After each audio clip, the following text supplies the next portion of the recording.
and welcome to Chrysalis Chats. My name is Tanya and I help people transform their diets and lifestyles to be plant-based.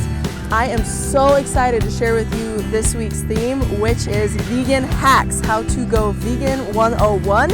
And today's topic in particular, we are going to be talking about transitioning to a vegan diet using fake meat or meat alternatives. So, what can you do if you're transitioning vegan? Well, a lot of times people who are transitioning to a plant-based diet, they're kind of like, oh, but what about my burger? Or, oh, what about my favorite, animal-based meal? And I'm here to tell you today, because my intention in this video is to share with you just some quick tips on your journey while you're transforming your whole diet and lifestyle, right? I'm here to tell you today that you don't have to lose out on anything going to a plant-based diet. You can still have your burger, you can still have whatever it is that floats your boat, that one thing that's like an animal-based product that you just feel really, really awesome about eating, right? But you don't want to eat meat or you don't want to eat cheese from an animal. So I have some suggestions for you. And before I get into those three things, I just want to say I hope my lighting's okay right now. We're just at the beach, we're chilling, we're out here. I'm literally standing in the lake. There's like this big rock down here, and every once in a while the waves come up and my feet are like, whoa, that's cold, but it's awesome because it's really hot right now. So anyway, I hope it's not too distracting. I hope you can still see my face and hear what I'm presenting to you and feel the good energy that I'm sending your way, okay? So the things that I would recommend that you do transitioning to a plant-based diet, and you really don't want to miss out on your meat or on your favorite animal product, are look for alternatives that are literally plant-based versions of what it is that you enjoy. Now, don't get it twisted, because I do want to address with you that, yeah, it's not going to taste the same, especially at first. And also, some people say, oh, it's just not as good, or, oh, that one brand, I tried it and it sucked, or I tried vegan cheese and it sucked. And I also want to just be totally honest with you all, because that's what we're all about here on Chrysalis Chats, is just the 100% real deal, especially as you transition to a plant-based diet. I just want to give you the best, most authentic insight I possibly can. And I want to be honest with you and say that not all brands are equal, okay? So not all brands of vegan cheese are going to be the same. Not all brands of a plant-based burger are going to be the same, okay? And honestly, don't be discouraged as you're trying different brands of things if you find that some of them just flat out suck, because on the real, y'all, some of them do, okay? Some of them they might have a weird texture, they might not taste so good, they might just not really work with you, right? However, there are increasingly so in the past, I would say 10 years especially, I personally have seen a huge difference in the market in the last 10 years. There's just been so many more options coming out, and really more and more people are working on developing delicious plant-based meat alternatives, okay? And so, one thing that you can try, and I'm just going to give you a few options here. I mentioned cheese, so quickly let's touch on that, because cheese is so yummy, right? I mean, I think a lot of us are really just like, yeah, cheese is delicious, and I totally understand, until you go on a plant-based diet and you look at it more as like an animal excretion from a mammal's tit, excuse the frank tone there, but it's true, right? Until you start to look at it as an excretion of an animal that's meant to feed a baby cow and turn them into multiple thousands of pounds over the matter of a few months, you're really kind of like, cheese is the stuff, And so with that, I recommend Daiya brand. That's my favorite brand. It's made using pea protein. And actually, as long as you heat it to a good amount, really just heat it up to where it melts, it's delicious. And I've fed it to so many omnivorous friends of mine, and they're really just impressed. They love it. We'll have one of their frozen pizzas, which is also gluten-free if you're transitioning off of gluten as well. And, they'll really just enjoy it and be like, wow, I had no clue that a plant-based cheese could taste so good. I also use it in other things, but stay tuned if you're really about the cheese note for an upcoming video I'm going to do on Nooch, which is nutritional yeast, because it's oh so good, oh so tasty, and full of B vitamins, okay? But that's my first suggestion, is just look for alternatives for your favorite products, okay? And then I want to get into some specific meat alternatives for you. So the first one I'll recommend is tofu. Tofu is not so much a meat alternative as much as it is just a really good source of plant-based protein, because it is derived from soy.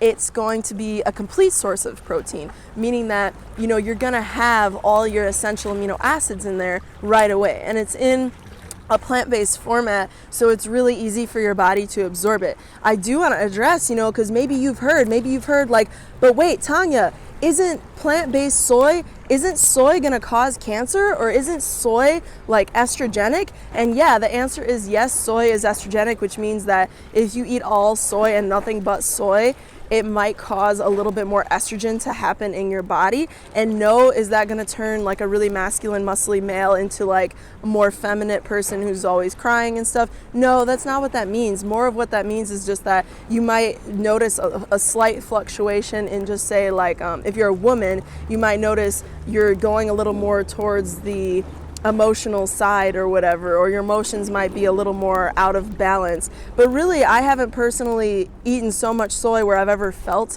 any of that, but just in doing research, I just want to let you know that's not really a concern. I will say that it's important to balance your diet, so don't rely on soy for every meal of every day, because anything in excess, no matter if it's healthy for you or not, is ultimately going to cause an imbalance in your body.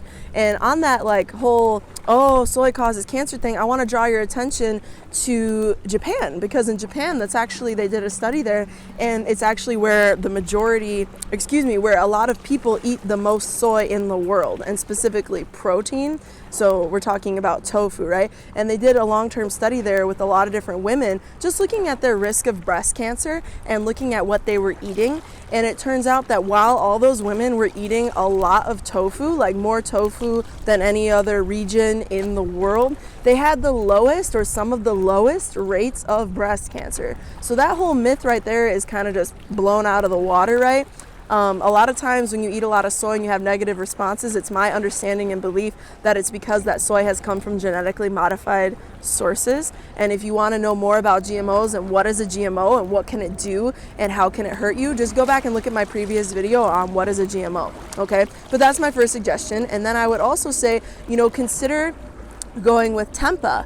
And tempeh is really great because it's basically soybeans and rice that has been fermented into like a very meaty texture. So if you're more of a texture eater and you're really interested in having that nice, just something you can bite into, something really nice and firm, and you want to make, say, like a really nice BLT like sandwich, that's one of my favorite things to make.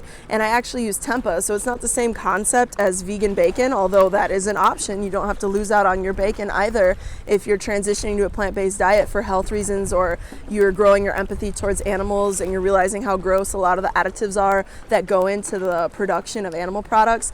If you just want to eat bacon still, you can get a vegan bacon, but I personally enjoy some tempeh, and I marinate it in barbecue sauce, and then I fry it up in my favorite oil, like coconut oil, most likely, and then I put that on a nice sandwich with some slightly toasted bread, lettuce, really fresh, awesome tomatoes, usually like an heirloom tomato, and it's just divine. It really is just so good, and I feel all the sustenance coming from it. And it's a fairly simple meat alternative, tempeh. It's just fermented soy and rice, right? So I recommend that you check it out. And the last alternative meat or fake meat that I would consider if I were you just transitioning into a vegan diet would be seitan. And seitan is not the devil, it's not Satan, it's seitan.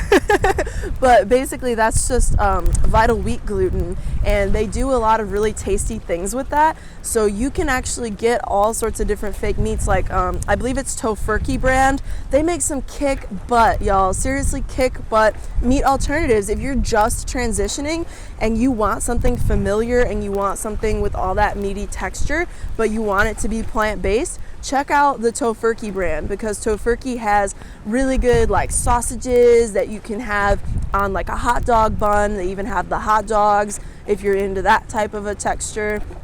I just remember really liking the sausages when they made them and when I was first transitioning to a plant-based diet.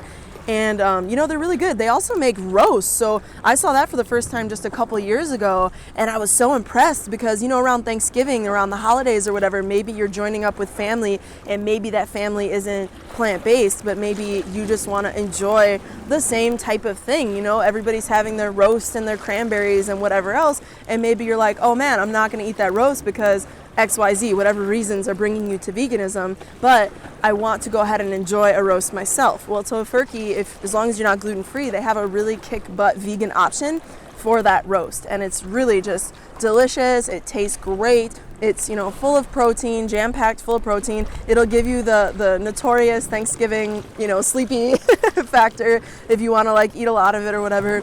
So yeah, those have been 3 quick meat alternatives that you can explore as somebody transitioning to a plant-based diet. And I just wanted to express some gratitude to you. First off, I want to ask you if you could please hit the like button if you enjoyed this video and found this information useful, and subscribe. Make sure you're subscribed. Put a comment down below and let us know where you're at in your plant-based journey, how this video was useful to you, and what kind of meat alternatives you've already tried, and even cheese alternatives, what you feel about them, how your experience was with them. And just, you know, even if you're a long-term vegan watching this, maybe you can share your own experience over several years with us all, so that we can just, you know, hear more stories of people going through the same thing. So with that, my friends, thank you so much for all of your support. Be sure to check out my website, chrysalisandcocoon.com. And with that said, whether you're just a little caterpillar just starting off and you're like, where's the lettuce? I don't know where to go. Not to say that caterpillars eat lettuce, but they do eat leaves. Or you're a full-fledged butterfly and you're already like whipping up recipes in the kitchen right and left. I just want to say thank you. You are beautiful, you amazing butterfly. Have an awesome rest of your day, and stay tuned for the rest of this week's videos, which is all about vegan hacks 101.